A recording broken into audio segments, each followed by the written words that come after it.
Olá pessoal, meu nome é Fabiano Magnino, estamos no nosso 24º episódio do nosso Pod Doc, uma honra, né? Mais um episódio, né? Mais uma conquista, e hoje nós estamos trazendo uma convidada mais que especial, foi aluna lá da nossa universidade e hoje vai falar muito sobre a parte de saúde mental.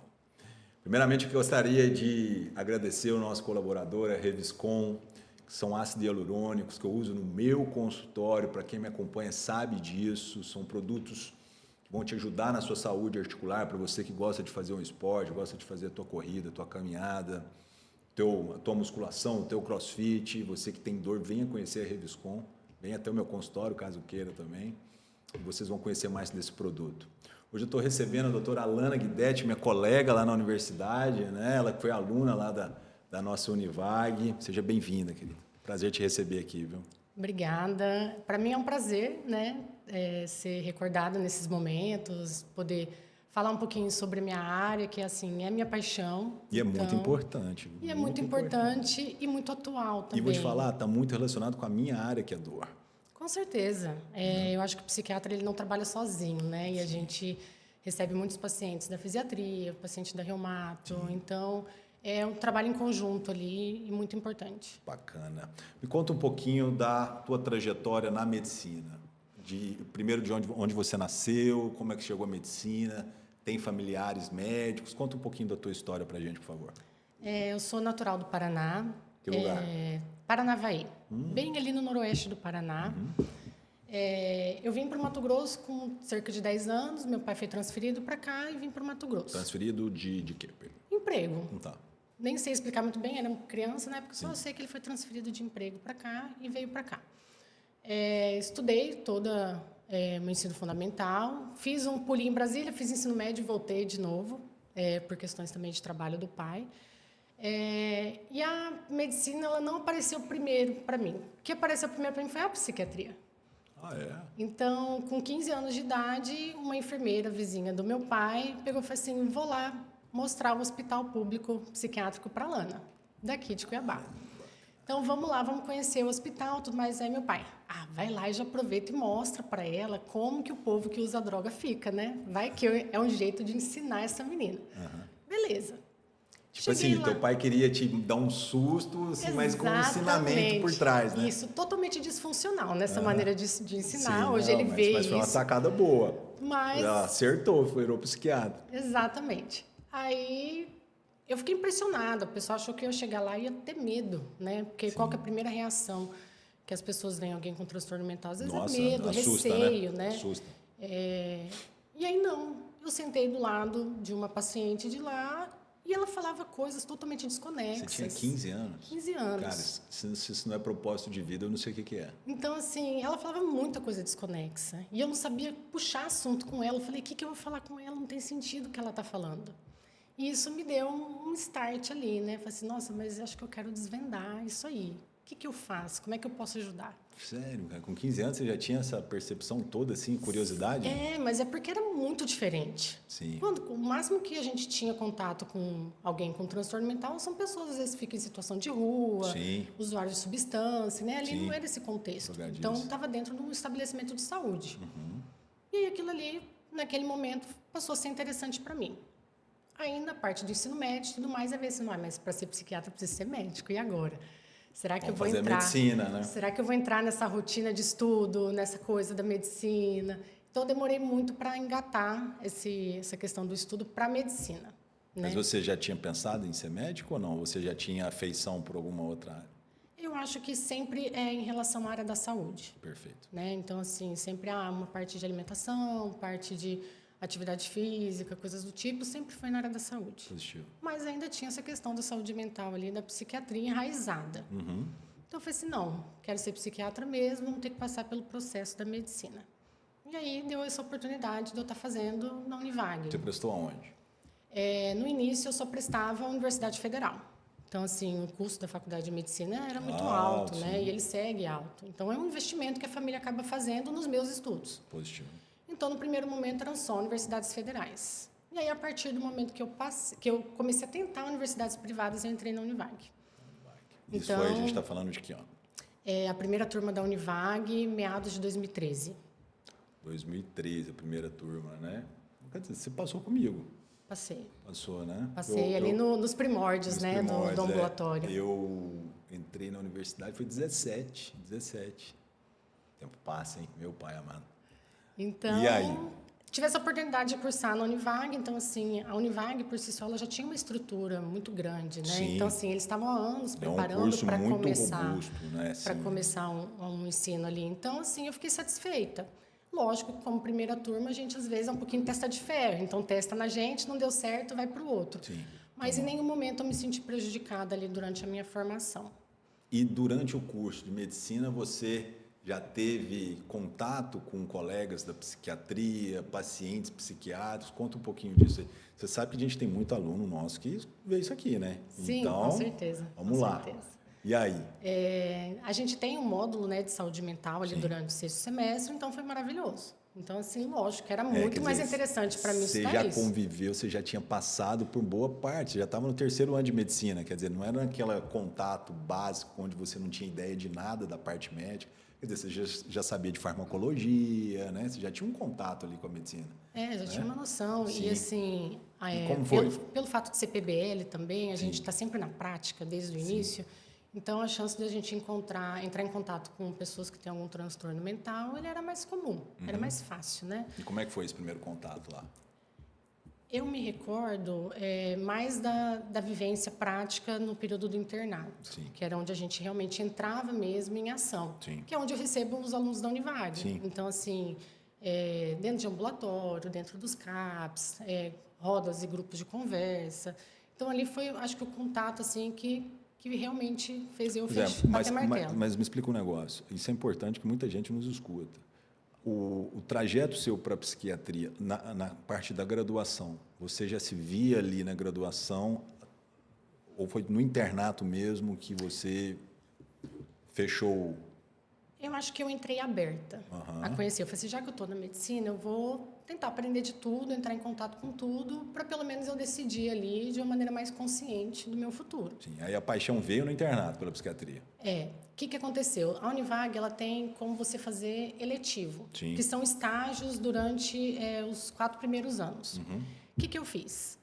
Inclusive, foi até com uma colega psiquiatra daqui de Cuiabá, ela fazia residência em São José do Rio Preto. Não, onde eu fiz. Exatamente, isso. Então, assim, a Maria Eduarda, ela falou assim, não, você não quer fazer estágio aqui? Aproveitar seu módulo eletivo e vir fazer estágio? Porque daí você já tira a prova.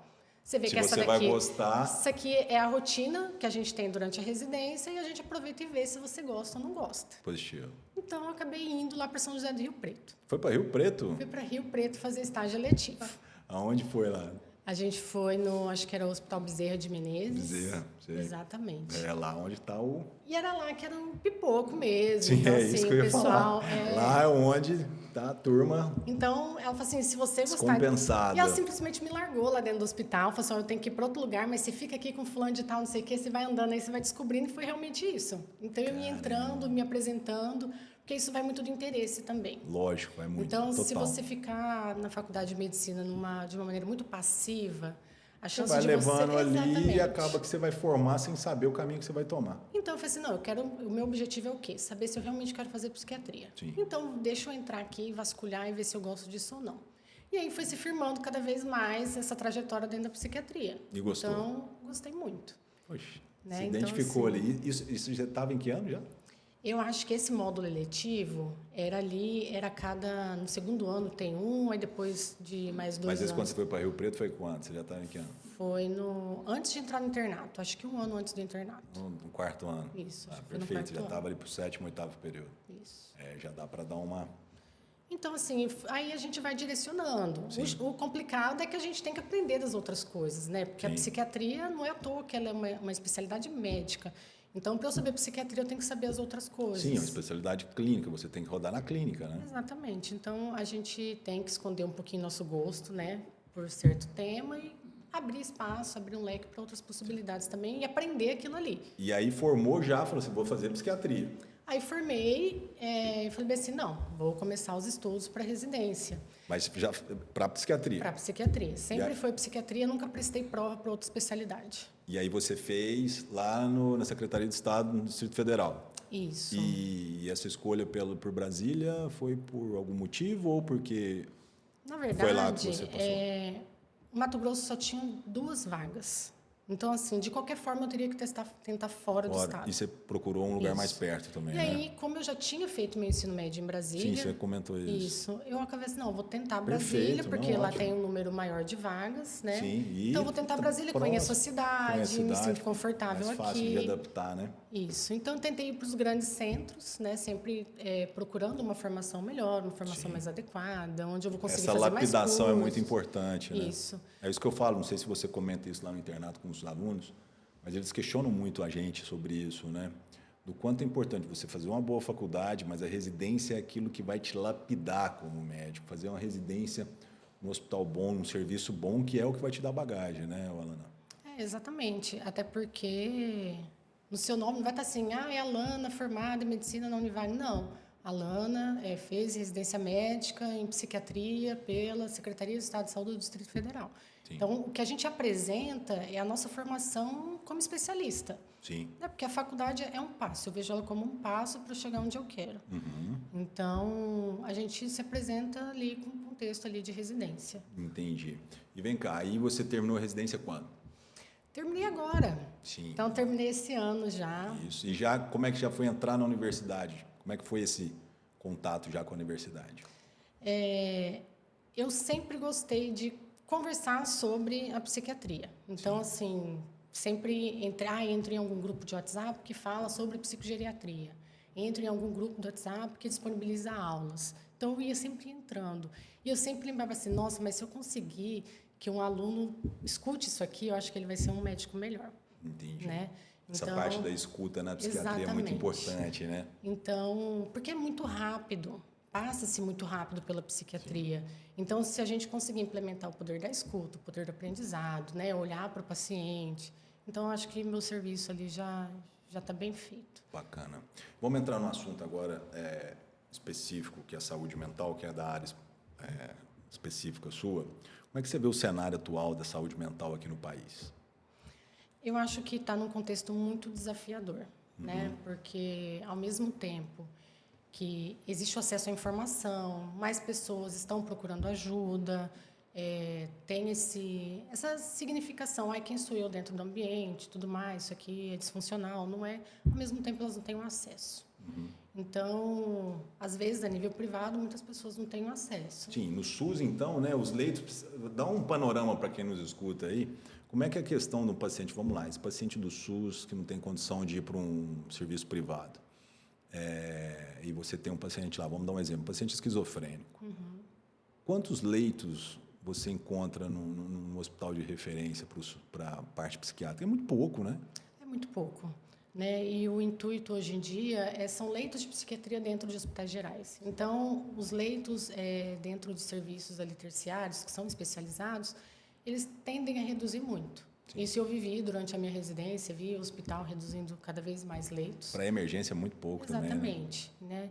E aqui no Mato Grosso também existe um hospital que recebe pacientes via SUS, mas até esse paciente chegar no nível de internação, ele vai margeando ali pelo sistema. Então, assim, ou chega via ambulatório da Univag, Sim. Unidade Básica de Saúde, os CAPs. Os CAPs, né? Então, ele vai margeando ali dentro do sistema e sempre de uma maneira preventiva, como a internação seria o nosso último artifício ali. E geralmente vem a nível de PA essas internações, né? Às vezes o cara entra em surto e dali interna ou não? Não, geralmente o paciente apresenta um surto, qual que é o primeiro lugar que ele tem que procurar? Então, é a unidade de pronto atendimento. Sim. Então, lá é realizada, às vezes, medicação. Para dar uma acalmada. Nele. Ver qual que é onde ele se insere ali, se ele tem condições de voltar para casa, se vai ter que ficar por lá. Dependendo se o paciente não tem condições, pede-se a vaga no Adalto Botelho. Então, quer dizer que aqui o Adalto Botelho é a referência, né, para internação, né? Mas existem alguns pacientes que eles podem também passar pelo... Não é uma internação que a gente fala, é serviço de hospitalidade que o CAPS oferece.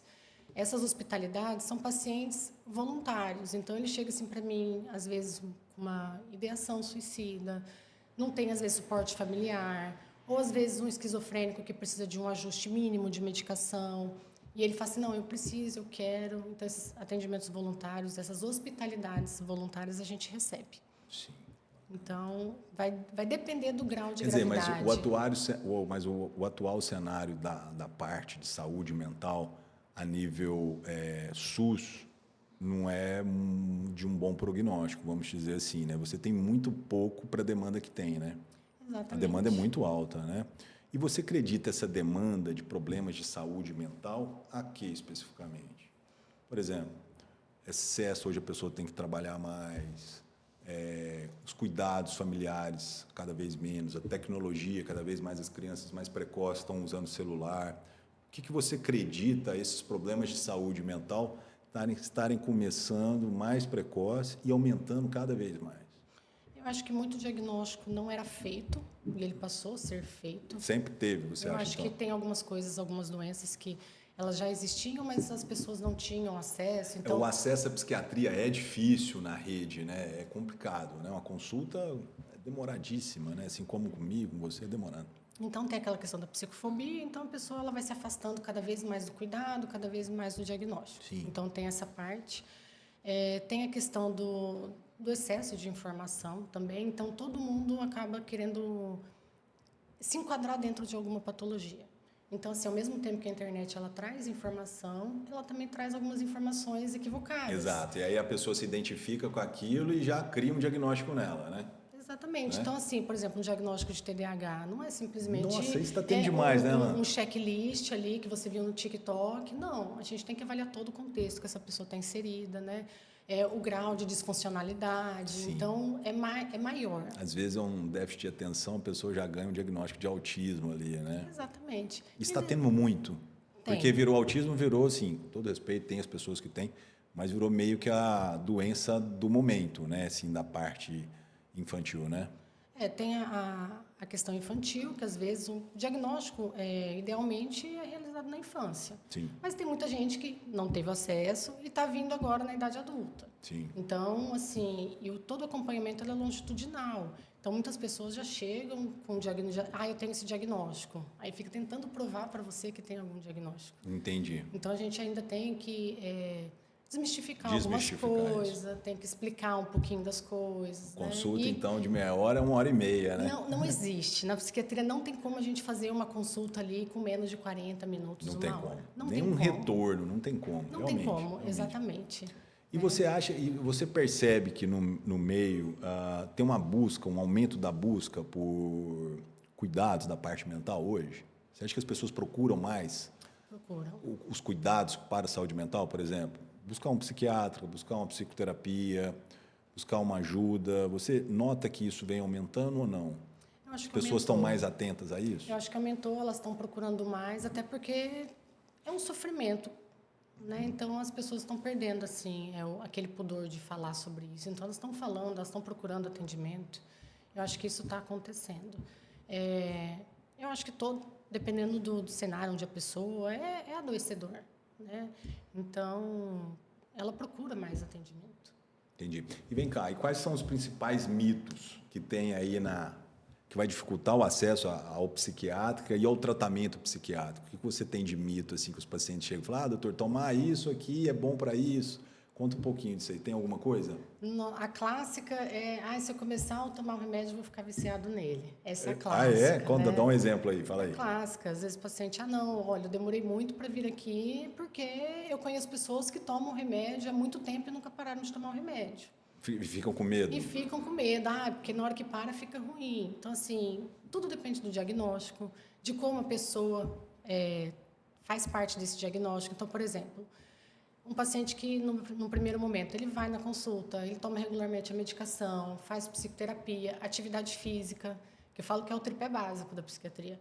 Então, se ele faz todas essas coisas, a chance da gente retirar essa medicação ela é muito maior do que de um paciente que não faz nada, que está totalmente escorado na medicação. Sim. Né? Só que a gente tem que montar uma linha de tratamento para doenças, né? Doença e para a percepção dele também. Exatamente, né? Eu tenho uma coisa que eu pergunto muito para o paciente. qual que é a sua expectativa em relação ao remédio? Eu acho que essa pergunta é fundamental. Né? Então, assim, qual que é a sua expectativa em relação a isso? E geralmente é a resposta vem aqui tratar a minha doença, né? Qual que é o seu papel dentro da sua patologia, né? Qual que é a sua responsabilidade diante do seu tratamento? Né? Porque a partir do momento que o paciente, eu fecho a porta do consultório, o paciente sai para casa, eu não tenho mais controle do que ele vai fazer. Sim. Aí a responsabilidade acaba sendo dele. É uma via de mão dupla, né? Exatamente. Então, assim, é tomar o remédio no horário certo, é se esforçar para fazer algumas coisas, mas tudo dentro do limite de cada um, dentro da patologia de cada um. Entendi. Você sabe que eu trabalhei numa cidade, logo quando eu formei, é meio que a maioria dos médicos fazem, fui fazer um PSF numa cidade muito pequena. E me espantou muito quando eu cheguei lá, e até a secretária de saúde veio me avisar, falou assim, Fabiano, você vai, não assusta, mas é que a população é viciada em Rivotril. E assim, era um absurdo a quantidade de receitas que eu tinha que estar renovando de Rivotril para a população. Principalmente lá na casa de saúde, lá onde eu trabalhava, lá na clínica, no PSF, os profissionais eram viciados. Então, assim, aqui a receituária azul, todo dia Rivotril, Rivotril, Rivotril. Isso me chamava muita atenção. Teve uma hora que eu tentei brecar isso. Falei, cara, peraí, isso não é fuga, não. Você tem que indicar o clonazepam para um problema que você tem. Mas não, era viciado. Então, assim, essa questão também deve chegar muito para você, né? Paciente com uso crônico de medicações e cada vez mais quer, né? E aí essa medicação realmente pode gerar um certo tipo de dependência, né? Não medicações bem indicadas, que tem perfil de segurança ali. Essas medicações têm um grau de dependência muito grande. Aí a gente vê muitos pacientes tendo déficit cognitivo, tendo uma questão de memória a longo prazo. E não é abordada a questão dos efeitos colaterais, do que isso vai levar ao uso crônico disso. Então, né? assim, não é um comprimido milagroso. Não é pílula da felicidade, não é só tomar para dormir, esquecer dos problemas, não. Então, assim, a dificuldade de lidar com problemas, de lidar com situações, também é um passo a ser vivenciado ali durante o tratamento. Sim. E vem cá, quais são as principais patologias psiquiátricas que você acompanha no seu dia a dia, assim, que é da tua rotina de trabalho? Cita pra gente aí. A nível de consultório, eu vejo... Consultório e universidade, vai lá. Eu vejo muitos quadros de depressão e ansiedade. Depressão e ansiedade. É basicamente isso. A maioria, a grande maioria é essa. Sim. E no SUSão? E no SUS eu vejo muito transtorno afetivo bipolar, alguns casos de transtorno de personalidade, com comorbidades em depressão, em ansiedade, que complica um pouquinho mais. Entendi. Mas os dois lugares têm ansiedade e depressão em graus diferentes. Sim, e você trabalha com uma equipe, porque assim, você dá medicação e você tem, por exemplo, uma psicoterapeuta que você encaminha esses pacientes para dar continuidade nesse acompanhamento do paciente ou não? Dentro do consultório particular, eu consigo fazer isso de uma maneira com mais qualidade. Sim. Então, eu sempre brinco, eu tenho os psicólogos que trabalham comigo ali, eu já sei, esse aqui tem um perfil mais para esse mais para esse. A gente trabalha em conjunto, tem aquela questão, deixa eu ligar para a gente discutir o caso. Sim. Então, eu falo que, brinco com o paciente, que a gente monta um time. Isso é fundamental, né? Então, assim, eu não vou trabalhar sozinha. Perfeito. Então, assim, eu monto um time. Então, eu quero o auxílio do psicólogo. Se for um idoso, por exemplo, com quadro depressivo ou com declínio cognitivo, eu vou querer um TO, eu vou querer... Uma nutricionista, às vezes você está pegando uma pessoa que está, sei lá, obesa e não gosta da imagem corporal dela e leva ansiedade. Então, a gente monta um time. Você enxerga isso também, a importância da equipe multidisciplinar, né? Com certeza. Na minha área, isso é fundamental. Eu sozinho não faço milagre. Eu preciso ter bons profissionais comigo, psicólogos, às vezes, psiquiatras, às vezes, fisioterapeutas, educadores físicos, por aí vai. Então, na sua também não foge a regra, né? Exatamente. É a mesma coisa. A gente indica atividade física, mas quem que vai saber o tipo de atividade física que você pode fazer? Para esse perfil de paciente, né? Então, assim, ele vai se beneficiar de atividades em grupo, né? Sim. Então, às vezes, um esporte, um vôlei, um futebol é mais benéfico. Sim. Para esse aqui é melhor uma academia. Se beneficia, às vezes, de um crossfit. Então, assim, são diversas indicações. E, assim, eu, como psiquiatra, não vou assumir responsabilidade de outras especialidades, né? Porque eu vou estar falhando com o tratamento do meu paciente. Não, e outra, o ideal é esse, né? Você passar para aquele profissional daquela área para ele dar o melhor para o teu paciente, né? E aí todos em conjunto, o paciente vai ser o mais beneficiado. Exatamente. Me tira uma dúvida aqui. cresceu muito de uns anos para cá a questão do bullying, né? Te falo isso porque me veio uma coisa na minha cabeça aqui agora. Semana passada, um aluno de primeiro ano do colégio matou uma menina lá na minha cidade, em Uberaba. E essa questão é uma coisa que a gente não via, né? Essas questões de assassinato, por bullying em escolas, né? Como é que você enxerga isso? Por que vem acontecendo isso? O que você acredita isso? Esse aumento de crimes e de coisas que assustam a gente, né? A gente vê isso na mídia. Qual que é a sua percepção em relação a isso? Fez até me recordar agora de uma série, né? Eu geralmente não assisto coisas da psiquiatria enquanto eu não estou trabalhando ali, porque a gente precisa descansar um pouquinho mais. Mas eu assisti essa série que chama, acho que Adolescência. Sim, né? foi uma série muito comentada, né? Isso, que está no Netflix, acabei assistindo ela e vendo ali o contexto. Vamos lá. Né? Então, assim, para uma pessoa chegar a cometer um suicídio, um assassinato, algum tipo de crime... E esconder isso do pai também, então, né? assim, a gente não pode negar que ela está em sofrimento. Sim. Né? Mas, assim, até que ponto esse sofrimento te dá o direito de machucar alguém? E né? isso chega no seu consultório para você? Tipo assim, jovens, você nota isso? Que cada vez mais jovens estão aparecendo para você com essas doenças psiquiátricas? Sim, com certeza. O ambiente ali acaba sendo com um grau de intolerância muito grande. Então, assim, tem intolerância religiosa, tem a intolerância étnico-racial. Então, assim, as pessoas às vezes querem voz para falar sobre os problemas dela. E aquilo ali às vezes vira motivo de chacota, vira motivo de piada. Então, se você pega uma equipe dentro de uma escola que não está preparada para lidar com aquilo ali pode ter uma repercussão muito grande, né? E vir acontecer alguma coisa, Exatamente. né? Eu, em particular, nunca peguei casos desse tipo. Já peguei situações de alunos que sofrem de bullying e tudo mais, mas nada que tenha evoluído para algo dessa monta. Exatamente. Mas você tem essa percepção que eu tenho também, né? Vem aumentando esses casos, né? Tem. Eu acho você crê isso? Você acha que a internet é muito culpada disso? Eu acho que ela tem um papel, né? Também. Eu acho que tem um percentual ali que a gente pode atribuir ao uso de telas, né? Porque não se tem um controle, às vezes, do que estão utilizando. Existem alguns aplicativos ali, até quando eu rodei na infantil, as mães colocavam para tentar regular um pouquinho mais os conteúdos, mas você não está com seu filho 100% do tempo. Sim. E fala para aquela câmera ali, para o nosso público que nos assiste, qual que é a sua percepção e qual que é a dica que você dá para a mãe? Porque se você recebe paciente, uma mãe com... Como é que você dá a dica para a mãe? Ó, celular tanto tempo... por dia, no máximo. Como é que você aborda isso com o teu paciente? Qual que é a dica que você dá para essas mães que estão nos assistindo?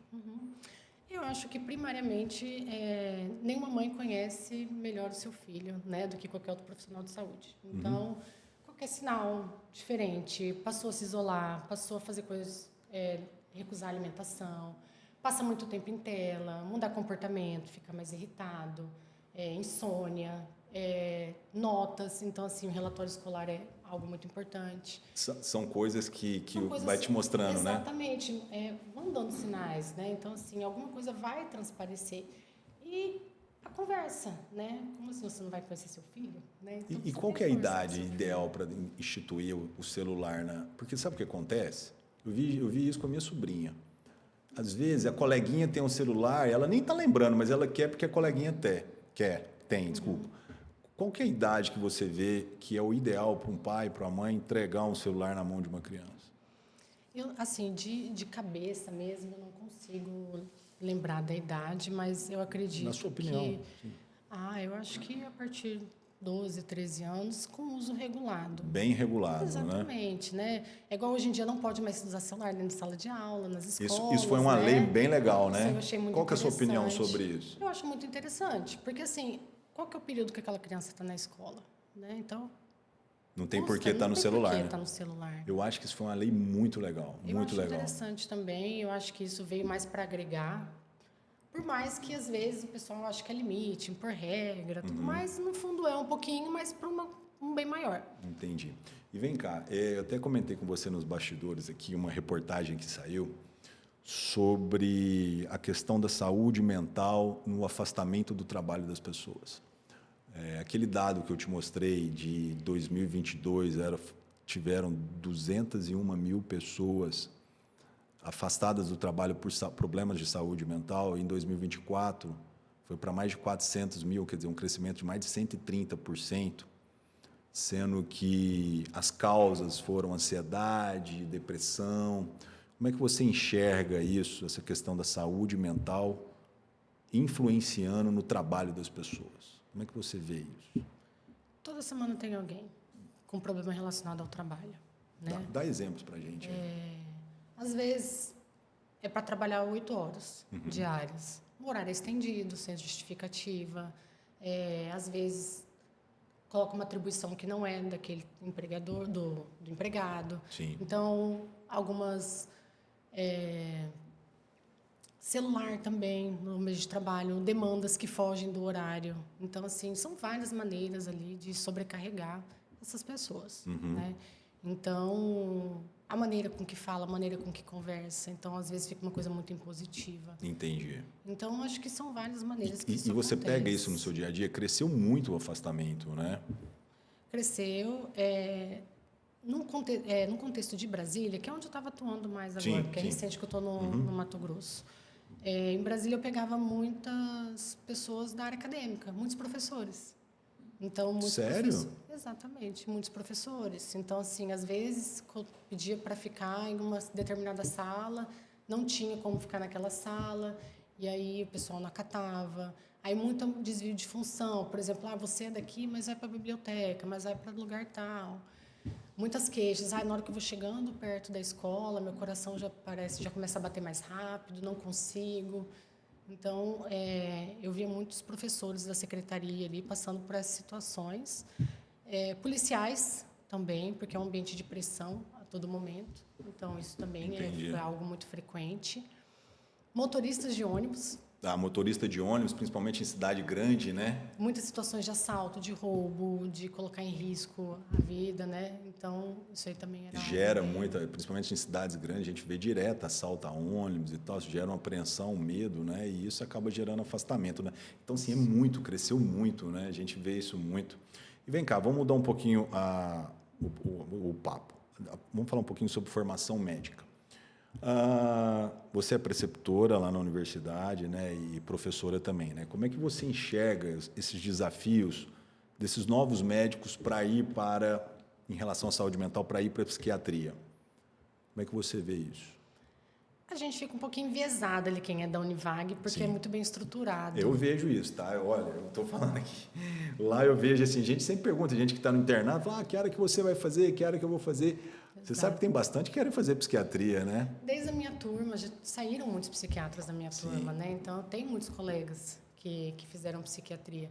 Então, já é um pouquinho enviesado, porque é muito bem estruturado, desde o 6º semestre até o internato. Sim. Né? E onde estão? Onde que vocês orientam eles, as melhores escolas, as melhores residências? Geralmente, quando eu recebo alunos do internato, eu já pergunto, tem alguém aqui que quer psiquiatria, né? Porque daí a gente já pode tentar até abordar um pouquinho diferente ali, dar umas dicas a mais. Sim. Mas eu sempre falo do poder da escuta, né? Se você não está disponível para o seu paciente para escutar, ali, não faça, então não né? faça, né? Então assim, estou na dúvida entre psiquiatria e, sei lá, dermato. Cara, você está disposto, às vezes, a escutar, a lidar com o sofrimento, tudo mais? Então, assim, se você não estiver disposto a isso, não vai para a psiquiatria. Ela aparenta ser algo tranquilo. Tem horário para entrar, horário para sair, não preciso dar plantão. Então, às vezes, cativa um pouquinho. Mas o ambiente de trabalho, ele é denso. E se é uma pessoa que não está preparada para passar por aquilo, ela vai passar perrengue, ela vai adoecer junto com os pacientes. E outra, né? Eu vejo isso porque em casa eu tenho uma mãe psicanalista. Quer dizer, cara, o trabalho dela, minha mãe trabalha muito. E ela trabalha o trabalho dela, o trabalho de vocês é escutar problema dos outros. É por isso que eu te entendo quando você fala que quando chega em casa você desliga e não acompanha nada disso. Porque se você também não desintoxicar o teu dia de trabalho, sei lá, e fazer outras coisas, você fica doente igual o teu paciente, não é? É como se a gente estivesse trabalhando 24 horas. Né? Então, até para assistir essa série mesmo, Adolescência, que eu comentei, não tem como não pensar, não raciocinar, procurar critérios e tudo mais, entender as nuances. Então, a gente fica trabalhando a todo momento. Entendi. E vem cá, como é que é o mercado? Conta um pouquinho, a gente tem muito aluno que nos acompanha aqui. Como é que está o mercado de trabalho para o psiquiatra hoje? Como é que você enxerga isso aí? Eu acho que o psiquiatra está passando a fazer parte da equipe. Sim. Né? Então, até as instituições privadas, né? Porque o corpo clínico é o quê? Um cirurgião, às vezes um obstetra, um clínico, um ortopedista ali, e cadê o psiquiatra? Então, a gente está passando a ter E mais... essa parte emocional influenciando em todo o corpo. Exatamente. Né? Então, a gente está passando a receber pacientes de urgência e emergência, até em hospitais privados. Sim. E o que a gente vai fazer com esses pacientes? Sim. Né? Então, a tendência, não sei o que fazer, ou está me dando muito trabalho, vou dispensar, vou encaminhar para um lugar especialista em psiquiatria, né? Mas aqui, hoje em dia, acho que tem 1 ou 2 clínicas privadas, né? Para estar recebendo esses pacientes. E o que você vai fazer com esses pacientes? Então, eu acho que hoje a tendência é o psiquiatra fazer parte do corpo clínico dentro dos hospitais. Quer dizer, tem um mercado de trabalho amplo até com outras especialidades, né? Tem muita eu falo gente... isso para a minha na fisiatria, eu trabalho, porque a dor está relacionada às emoções. Exatamente. E todo o controle motor nosso somático está aqui no córtex somatosensorial. Estou errado? Não estou. Né? E então, quer dizer, as emoções interferem na dor do paciente. Né? Eu vejo isso no meu dia a dia, os pacientes fibromiálgicos, que tem um problema... Eu até trouxe uma fibromiálgica aqui e ela foi muito clara nisso. O problema pessoal dela, emocional dela, ela tinha uma cobrança muito grande dos pais e tal. Isso piorou o quadro de dor dela, da questão fibromiálgica. Né? Então, assim, eu vejo a psiquiatria como parte integrante de várias outras áreas também. Né? E o poder de comunicação do médico. Então, por exemplo, às vezes... eu vou passar uma medicação que o reumato também vai passar, que aí o reumato vai passar uma que também o fisiatra vai passar. Então, se não se comunicar, é importante o maior prejudicado é o paciente. É o paciente, ele toma aquela polifarmácia, né? Mas e o mercado de trabalho em si? Hoje, basicamente, é particular, né? Ou, no seu caso, você também está numa universidade, é um bom caminho, né? Para os alunos que estão nos escutando aqui, o que você fala do mercado de trabalho? Concorrência é alta, não é? Formação é difícil, não é? Onde estão as principais escolas do Brasil na área da psiquiatria? Eu acho que para fazer psiquiatria a gente tem que ir atrás dos grandes centros. Perfeito. Eu acho que é um divisor de águas. Até porque a gente conta com estruturas e serviços diferentes. Então, aqui a gente escuta, a gente pode fazer tal coisa. Sim. Mas você não vê fazendo aquela tal coisa. Nos grandes centros a gente consegue ver isso. Então, assim, eu não vi problema em sair do Mato Grosso para estudar e depois voltar. Perfeito. Pelo contrário, fui muito bem acolhida. Na clínica onde eu trabalho, nós somos em 5 psiquiatras, então todas me acolheram muito bem. Muito bom. Isso né? é muito então, bom. Eu acho que aqui no Mato Grosso, eu acho que tem muito esse coleguismo, muito essa parceria. Eu não vi ninguém... E é um mercado bem aberto aí para a pessoa que quer fazer, sim, né? Sim, eu acredito que é bem aberto. Eu acho que tem várias possibilidades dentro da psiquiatria. O consultório acho que é a maior delas. Sim, e fazer uma boa formação, né? E uma boa formação para te dar uma base. Eu te falo isso, que eu fiz residência lá em São José do Rio Preto, e eu conto isso para os alunos. E lá atendia mais de 240 cidades. Quer dizer, de lá era só para debaixo da terra. Quer dizer, então, tomografia, é tudo muito natural lá. E eu me lembro direitinho que uma vez, num plantão lá na clínica, um paciente com hemorragia digestiva, a última opção era passar o balão de Stank-Blakemore. Eu falei, cara, balão Stank-Blakemore, coisa que eu só via no livro, né? Então, você tem uma boa formação, grandes centros, onde você vai aprender tudo, e você tem muito paciente, é mais difícil, mas é importantíssimo, né? Fazer uma boa residência é muito importante. Eu acho, até para a gente saber oferecer o melhor para o nosso paciente, né? Porque, assim, o arroz com feijão, todo mundo acaba sabendo fazer, né? Então, porque a gente tem uma formação ali como médico generalista. Sim. Então, os casos leves, todo mundo vai saber fazer. Tem, tratar uma hipertensão, um hipotiroidismo, uma diabetes, você sai formado para isso, né? Mas você tem que buscar algo mais, né? Exatamente. Então, não dá para parar ali. Então, assim, na hora que complicou, aquele remédio não funcionou, o que você vai fazer, né? Hoje em dia tem a psiquiatria intervencionista também, que é algo novo. Bacana. Então, a gente tem que oferecer para o nosso paciente as melhores opções. E você, na sua carreira, você vai buscar isso tudo. Exatamente, né? Não tem como parar. Não tem. A gente se sente insuficiente, né? Então, eu falo até que a procura por estudo, o medo ali durante uma consulta, uma sensação ruim, aquilo faz a gente estudar mais, procurar mais. Sim. E esse é até um dos motivos de eu ter retornado para a Univag, querer ficar junto com os alunos. Porque a gente vai tentar procurar artigos mais atualizados. Isso é muito bom, né? Então, porque assim, te motiva muito. você a estar publicando, estudando, né? Isso é muito importante. Eu vejo a universidade, eu venho de minha mãe, meu avô, tenho tios, tias que são professores, né? Então isso está um pouco no DNA. E, olha, é muito legal você, por exemplo, ano passado nós fomos levar um grupo de alunos, mas 2 foram apresentar um trabalho que foi provado nosso no maior congresso de dor da América Latina. E você vê os alunos ali, cara, passa um filme na história. Cara, eu me lembro quando eu era aluno, apresentando o trabalho, e isso te motiva a dar algo mais, né? Bem legal, né? Sim, sim, eu acho que isso dá alavanca, né? Eu acho que e você tá perto de pessoas que estudam também, que vão atrás também, isso te motiva cada vez mais. É, bem legal. Então, eu acho que esse que é o intuito. E vem cá, uma pergunta minha, tá?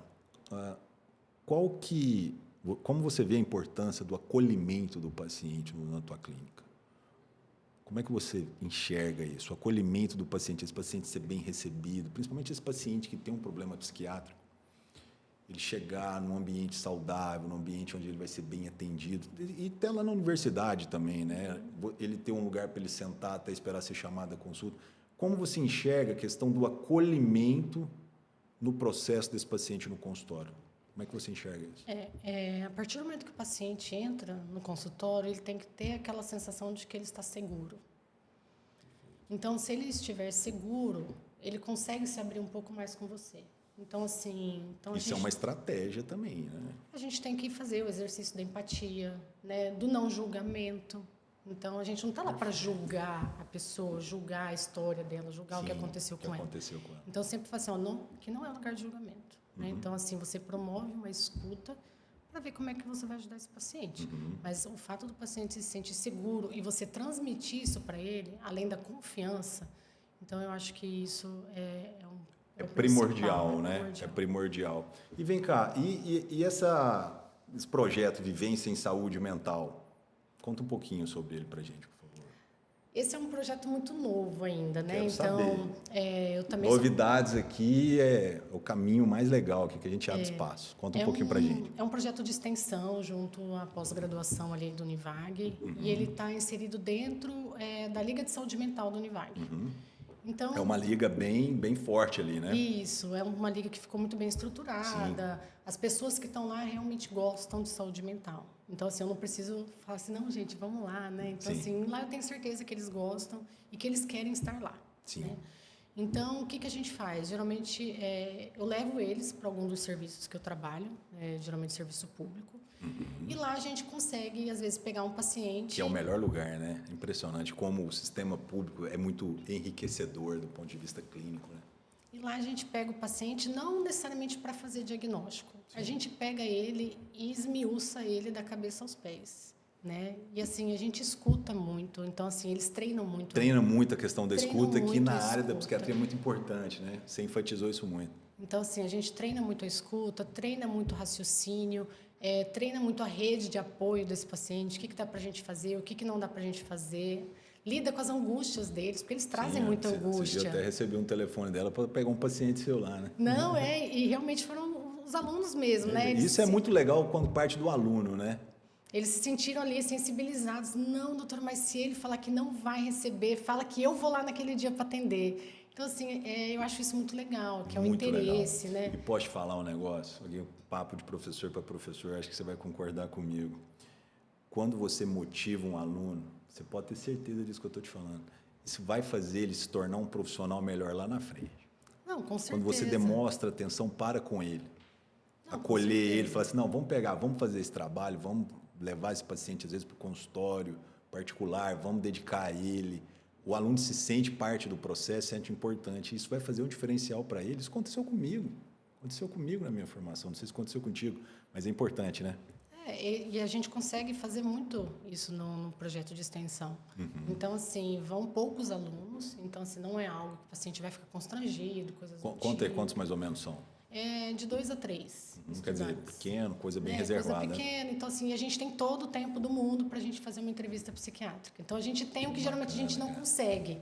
No ambulatório, correndo, né? Exatamente. Então, ali a gente tem todo o tempo do mundo para discutir, montar uma linha de raciocínio.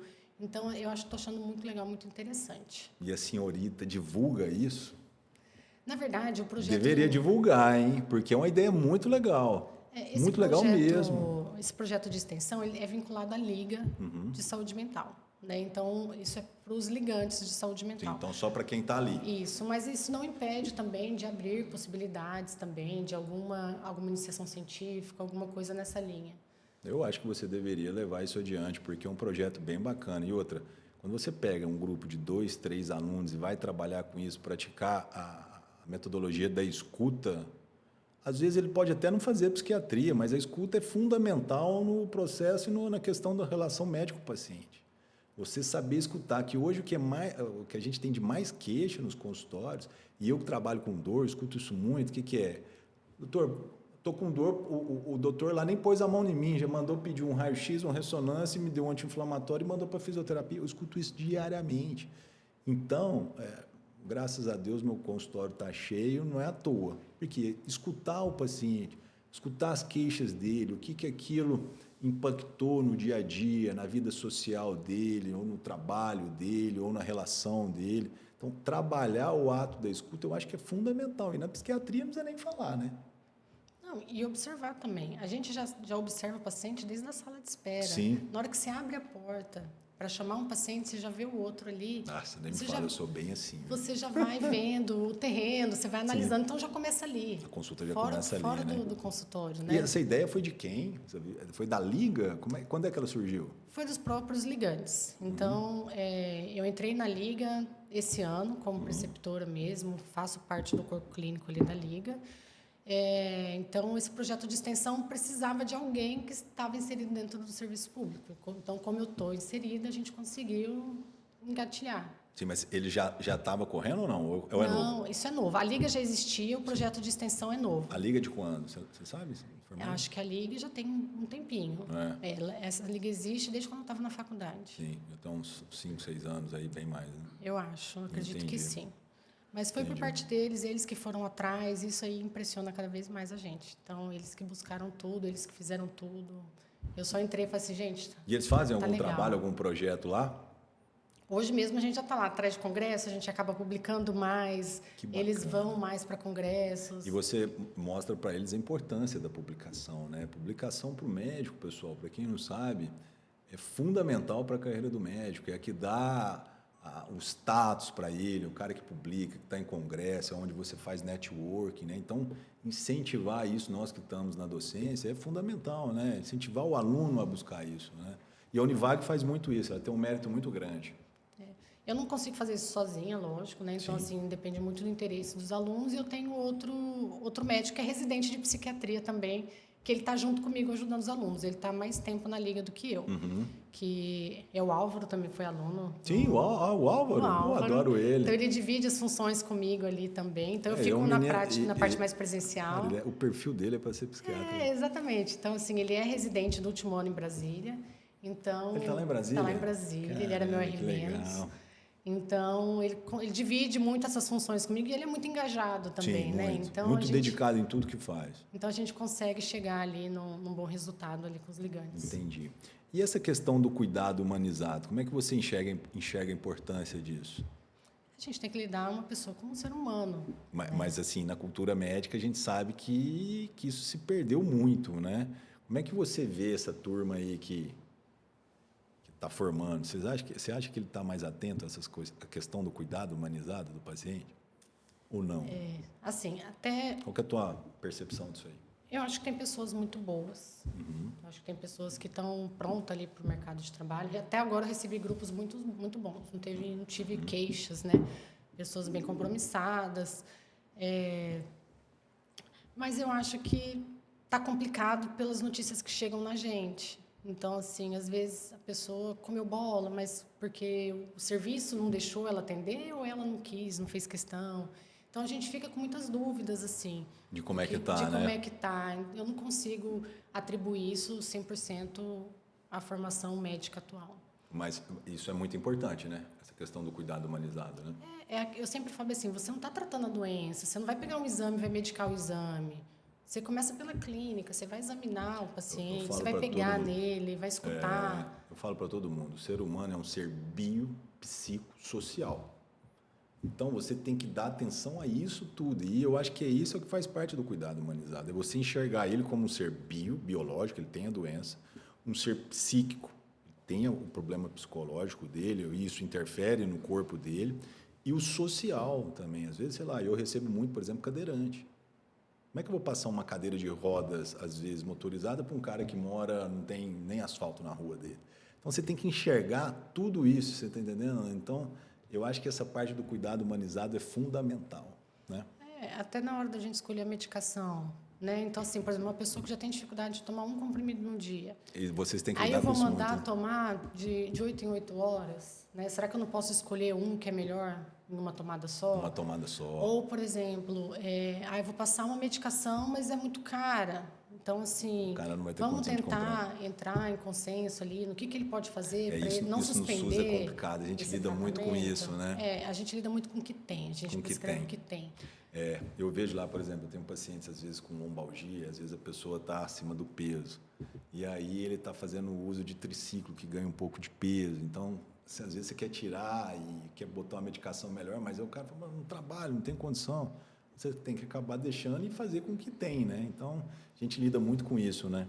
E não pode partir do princípio do julgamento. Sim. Olhei para a pessoa, acho que aquela pessoa não tem condições de comprar esse remédio. Não. Deixa ela te falar, né? Você tem que oferecer para ela. É. Eu tenho esse tratamento, eu Sim. tenho esse. Esse vai custar tanto. Isso. Então, eu tenho que apresentar Sim. para ela as melhores Até opções. porque se, às vezes, você não apresentar, o outro colega vai apresentar. E aí você vai perder o teu paciente. Então, eu acho que é basicamente esse raciocínio mesmo, né? De mostrar para a pessoa ali qual que é o melhor tratamento que ela pode ter e ela fazer parte da decisão e da escolha do tratamento. Perfeito, fundamental. Ela ser parte integrante, né? Exatamente.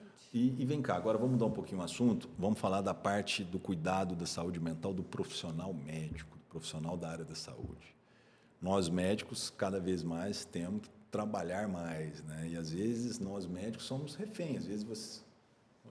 1, 2, 3, 4, 5, nós temos um colega em comum, e aí que ele tem, acho que ele está com...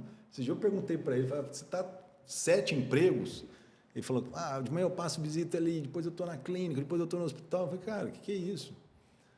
E como é que você vê essa questão do cuidado com a saúde mental do profissional médico? Não só às vezes por lidar com doenças, por exemplo, oncologista, lida com doenças muito difíceis de lidar, convive com a questão da morte muito perto, como a questão do excesso de trabalho por parte do médico. Como é que você enxerga isso aí? Eu vejo um médico como um péssimo gestor, mas péssimo gestor da vida dele. Dele, né? Isso eu aprendi tomando porrada. Né? Então, assim, às vezes a gente tem que aprender com pessoas que vieram antes da gente, né? Isso eu passo muito meus pacientes. Então, a gente precisa escutar muito dos outros profissionais, dicas, não assume aquele emprego, porque lá você vai acabar colocando em risco sua vida, seu CRM. Então, a gente precisa aprender a escutar. E qual que é o objetivo daquele seu trabalho? É o quê? É questão financeira? Sim. É questão de ego? É questão de, sei lá, paixão? Não posso abandonar porque eu gosto muito daquilo ali. Para ter um objetivo naquilo ali que você está fazendo. E não é assim, vou assumir mais uma dívida, é só um plantãozinho a mais. Não é só um plantãozinho a mais. É uma família que você deixou em casa para estar lá. São mais horas de desgaste São físico mais horas e mental de desgaste seu. físico e mental, né? Saber estipular horário para fazer as coisas, né? E você falou que mais cedo que você lida muito com profissionais médicos que estão com esse esgotamento também, né? Sim, existem muitos profissionais médicos que estão eles, na verdade, primeiro eles se colocam nessa situação e não sabem como sair. É o cara que pega lá já plantão, já com a escala fechada e mais consultório, não tem como largar a mão, né? É complicado, né? Você lida muito com isso. Sim, e aí eu acho que o médico precisa de uma rede de apoio, né? Então, assim, é até uma coisa que dá para puxar no raciocínio nosso da clínica. Sim. O dia que uma saiu para o descanso, a outra que está lá cobre, né? Então, assim, é trabalhar em conjunto, em parceria, um pode aliviar para o outro. A gente lida com uma carga emocional muito alta. O paciente não quer saber se você está cansado, se você não está cansado, ele quer que você resolva o problema dele. E às vezes você não está preparado para aquilo. Eu desconheço uma pessoa que consegue fazer uma carga de plantão, trabalhar adequadamente Na hora que 36, passa, 72 36, horas. 72 horas. Não tem dá, como você não tem manter como. a qualidade, Corpo físico. apresentar uma qualidade de serviço ali. Não dá. E tem gente que faz isso, É, né? tem gente que Você faz sabe que eu isso. aprendi isso na dor, né? Eu tinha dia que eu ia pro consultório, eu entrava para atender e saía no final da tarde, começo da noite. Não tomava água, não urinava. Eu falei, gente, peraí, eu sou médico, cuido dos outros, mas eu tenho que cuidar de mim. Nisso eu ganhei pedra no rim, cálculo renal, tive que operar. Hoje, tá aqui gente aqui que trabalha comigo. Eu tiver que parar meu consultório para me tomar água, ir ao banheiro, hoje eu paro. Mas eu aprendi isso na dor. Então, a gente tem que ter esse entendimento como profissional de saúde. A gente tem que estar ali para ajudar o próximo. Mas para ajudar o próximo, a gente tem que estar bem com nós mesmos, né? Então, cuidar da nossa saúde. Então, você tem que ter o tempo. Isso eu falo muito para os alunos. Você tem que ter o tempo para fazer sua atividade física, para cuidar da sua saúde, para você ir no médico, para você ir no dentista, cuidar dos seus dentes, que é a sua apresentação no teu consultório, cuidar da sua parte estética, que isso também faz parte, né? E ter um tempo para a tua família, né? E ter um tempo para a sua saúde. E eu vejo muitos colegas da área refém do trabalho.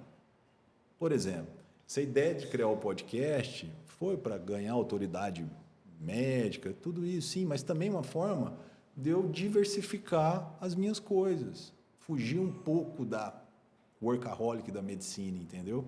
Então, mas muitos não têm esse entendimento. Não sei se você tem essa opinião. Não, acredito que a maioria não tem esse entendimento. E o médico, Ficar ele refém. se acha capaz também de lidar com ele. Então, assim, eu tive Sim. uma dor de cabeça, não deixa que eu me medico. Ah, eu estou um pouquinho mais ansioso, não, eu que vou me medicar. Então, assim, ele não tem esse insight, ele não tem... Esse discernimento de falar, não, eu preciso ir buscar ali, né? Ele precisa do olhar do outro, né? Então, assim, às vezes não é mandar uma mensagem pro colega, ai, não sei o que eu posso tomar. Eu vou lá no Não. consultório. Vai lá, tira um tempo, cuida de você, né? Vê o que é importante na sua vida. Tinha uma coisa que a gente fazia no ambulatório de psicoterapia lá em Brasília que eu achava muito legal, que era... Tem uma vertente da psicologia, que é a terapia de aceitação e compromisso, e dentro dela tinha um questionário que a gente tentava ver quais eram os valores da pessoa. Ah, que legal. E aí, como Então, tem pessoas que o valor dela é a família, tem pessoas que o valor dela é a religião, tem pessoas que o valor dela é estar em sociedade, né? Sim. Então, a gente tentava ver qual que era o valor dessa pessoa e a gente vê que, muitas vezes, quando a pessoa está mal, esses valores estão em baixa. Então, a gente tenta linkar com alguma situação ali. Então, por exemplo, meu lado espiritual é muito importante para mim, mas tem muito tempo que eu não vejo isso, não falo disso, não convivo com isso. Né? Então, vamos tentar puxar isso aí de volta para a vida da pessoa. Né? Então, eu acho que é uma coisa muito interessante até para o médico. Sim, de ver o valor que ele tem mais e trabalhar em cima disso, Tentar né? trabalhar em cima disso. E respeitar o físico. Tem que respeitar a parte física. Então, esse seria um conselho que você daria para os profissionais de saúde, né? Respeitar a parte física, né? O que mais? A parte mental, que eu acho que é redundante eu falar aqui, Sim, né? parte Porque isso aí mental. é a parte... Ter um tempo para o autocuidado dele. Como é que você... O conselho que você dá aí para essa questão do... Às vezes, aquele cara que está estressado... Estou falando do profissional de saúde, tá? Está estressado, que não se faz o seu autocuidado. Por exemplo, vamos lá. Poxa, você vai num cardiologista. Imagine você chegar num cardiologista que ele é obeso e fuma. Você vai se sentir à vontade? Essa é uma questão que tem muitas nuances, né? Hoje, Então. tem aquela história, você vai no nutricionista, que ele é gordo, você vai num psiquiatra que chega com o cabelo em pé, deste tamanho, né? Então, assim, a maneira com que a gente se apresenta para o paciente é uma maneira até de passar confiança para ele. Perfeito. E quais conselhos você daria para esses profissionais? Se dedicar a essa questão ou não? Do autocuidado? Lógico, tem. Além do que o paciente vai ver em você. Porque o paciente já chega julgando o profissional que vai atender ele. Sim. Então, assim, você está prestando um serviço para o paciente. Sim. Quando ele chega lá e paga pela sua consulta, você está prestando um serviço para ele. Então, ele vai julgar o produto que ele está comprando. Sim, Você é o desde o produto. teu consultório, desde você, sua vestimenta, né? Exatamente. Então, assim, se você não tiver adequado para o local, tudo mais, ele vai te julgar. Então, isso é nítido. Vai te rotular, né? Ai, vai te rotular. Ai, aquele doutor lá que gosta de usar o cabelo daquele jeito, né? Então, Entendi. você vai ficar um pouquinho... Então, esse conselho é um conselho que você dá, né? Eu acho. Trabalhar o autocuidado, de ter um tempo para ir para a pessoa física, né? Não para o médico, né? Sair do personagem do médico, né? Eu acho que isso é importante, porque, assim, não sei se você nota isso lá no seu ambulatório. No internato, eu vejo os alunos muito preocupados. Eu quero ser isso, eu quero ser isso. Eu quero trabalhar, ganhar dinheiro. E eu, pelo menos, eu tento falar para eles. Falei, olha, ganhar dinheiro, o dinheiro vai vir se você fizer uma boa formação, mas você tem que ter um tempo para a tua qualidade de vida, para você estar com a sua família. E o dia tem 24 horas. Isso, para mim, não é desculpa. Não é desculpa. Eu me lembro que, numa época que eu trabalhei demais, eu não abria mão de ir para minha academia. Eu ia para a academia às 5 horas da manhã. E depois tocava o dia. Então, assim, é importante nós, como formadores de opinião, levar isso adiante. Falar, ó, você tem tempo para tudo, tempo para estudar, porque o aluno, principalmente o profissional de saúde recém-formado, ele sai muito despreparado desse ponto de vista. Tem que abraçar o mundo, né? Eu falei isso para aquele colega nosso que, cara, não adianta você ter 5, 7 empregos. Eu sei que às vezes você tem uns compromissos e tudo, mas não adianta você abraçar o mundo. Você tem que cuidar da sua saúde, senão o seu corpo físico não vai aguentar, não é? É desse jeito. E hoje em dia eu falo assim, mas eu não gosto de fazer academia, eu não gosto de tal... Olha uma atividade que você... Eu peguei e falei assim, não existe quem não gosta de atividade física. Né? Provavelmente você não encontrou aquela que te apetece, né? Sim. Então a gente brinca, né? Você já fez ginástica artística? Você já esquiou? Aí eles brincam, né? Mas aqui em Cuiabá eu vou esquiar? Não, assim, é uma maneira de você ver que você não testou todas as modalidades. Exatamente. Como que você vai falar que você não gosta de alguma coisa sem nem ao menos ter tentado?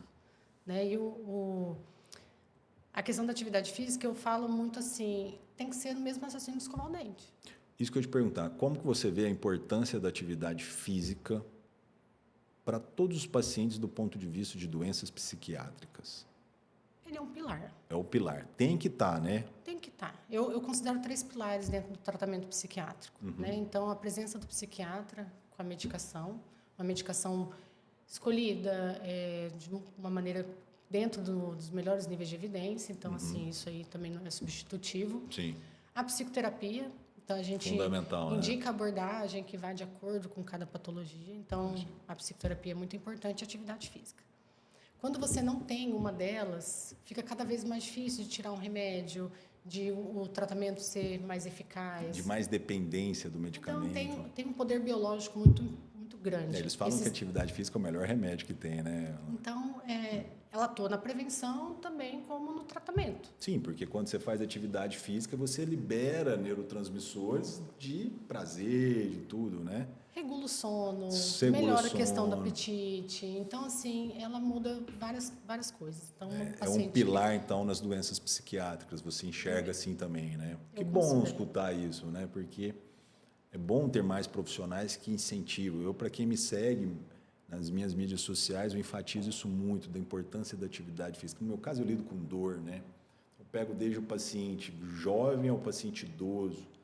E o idoso, então, não precisa nem falar, né? Para a parte de evitar doenças neurodegenerativas que levam a problemas psiquiátricos, assim como para a parte óssea, a parte muscular, que vai dar sobrevida para ele, né? Então, eu acho isso muito importante. É a promoção dele, né? E vem cá, quais sinais de alerta que você não pode ignorar que quando se trata de saúde mental? Explica para a gente, aí, sendo paciente ou algum profissional de saúde. Diz para a gente aí, quais desses sinais de alerta para o cara falar assim, opa, se você tiver isso, vai procurar um psiquiatra. Olhando aquela câmera ali, doutora Alana. Vamos lá. Eu acho que sinais de desesperança, eu acho que é muito sério, quando o paciente ele vem muito desesperançoso com ele, com o outro, com o trabalho. Eu acho que isso é uma coisa muito importante que a gente tem que avaliar. Senão, uma fase de não pertencimento, quando ele não se sentir incluído dentro das coisas que ele faz. Eu acho que seja no trabalho, na família. Sim, eu acho que o fato da pessoa grupo de amigos, não ser incluída, não se sentir pertencida dentro de onde ela vive, eu acho que também é algo importante a ser avaliado. E o quanto que as coisas causam disfuncionalidade. Então, assim, não é só eu sou ansioso, eu sou depressivo, mas o quanto isso está impactando a sua disfunção na sua vida. física, né? Aí eu converso até com os alunos, eu falo isso nas aulas, né? Que é o daily, né? Que é o tempo de vida perdido ali, em decorrência de uma doença. Que daí os principais ali já estão entrando, depressão e ansiedade, os quadros de humor.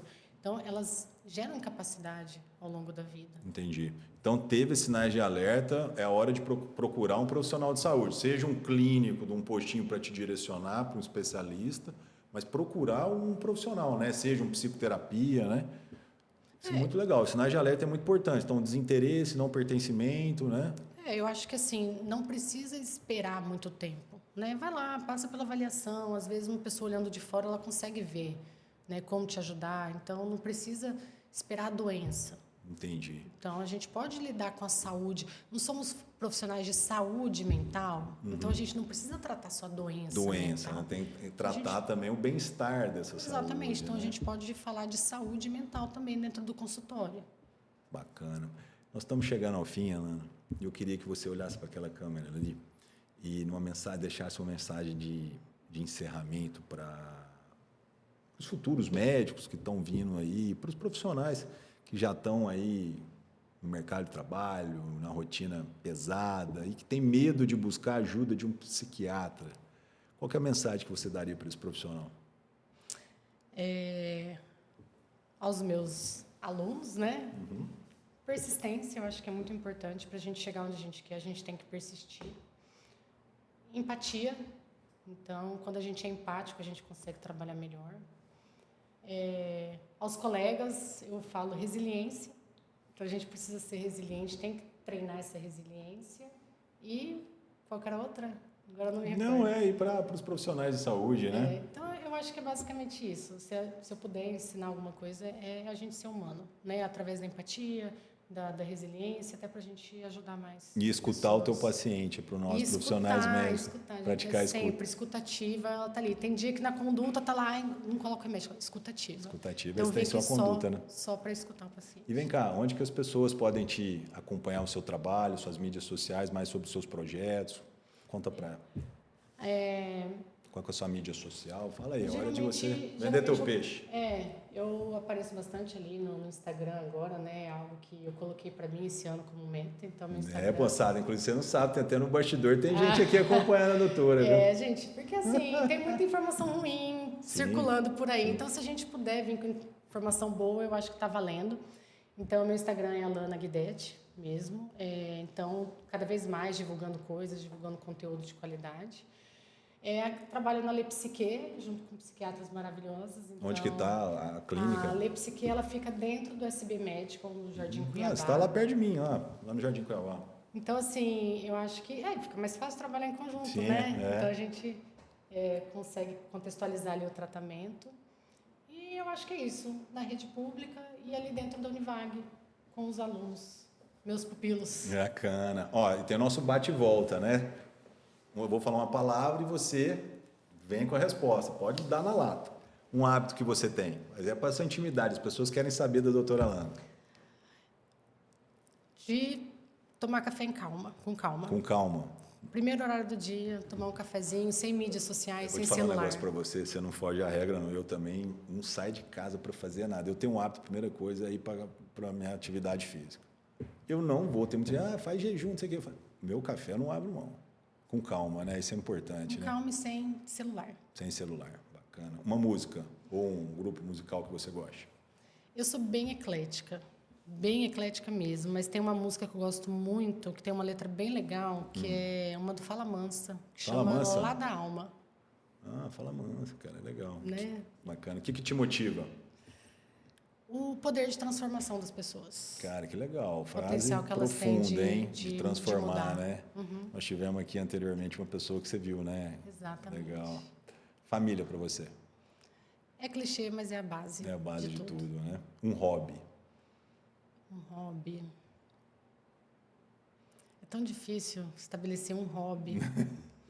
Mas eu acho que o hobby hoje é entrar um pouquinho mais no meio cultural, assim, mexer um pouquinho mais com a parte de cultura, música, filmes, eu gosto bastante. Tá indo mais para essa área, né? Sim. Uma mensagem final para a nossa audiência que você gostaria de deixar aí? Se cuidem, não esperem as pessoas cuidarem de vocês, cuidem de si. Eu acho que não é à toa que saúde mental é um tema muito atual e ele vai continuar sendo. Então, cuidem-se. Tem um tempinho mais para você, né? Exatamente. Cuidar de você, estar com a sua família, fazer as coisas que gostam. A vida tem que levar a vida, eu acho que de uma forma mais leve, né? Lógico, a gente tem o nosso compromisso, mas levar a vida de uma forma mais leve, eu acho que é uma boa coisa, né? Exatamente. Bom, gostaria demais de te agradecer, uma honra te ter aqui conosco. Vai ser convidada mais vezes, com certeza. Você colaborou muito para o nosso podcast, viu? Obrigado mesmo. Eu que agradeço. É importante, né, ter esse meio de comunicação com as pessoas. Eu acho que isso tende a crescer cada vez mais. Bacana. Bom, pessoal, chegamos ao fim de mais um episódio. Espero que tenham gostado. Não esqueçam de fazer inscrição no meu canal, no nosso PodDoc. Ativa o sininho, compartilhe o link. Esse foi um papo bem legal hoje sobre saúde mental, que hoje é o boom aí de casos que a gente vê aí no nosso dia a dia. Não esquecer também de agradecer ao nosso patrocinador, a Reviscom. São ácidos hialurônicos que ajudam no combate às suas dores, seja ela do ponto de vista articular ou extra-articular. Venha conhecer a Reviscom. E é isso aí, pessoal. Tenham uma boa noite. Tchau, tchau.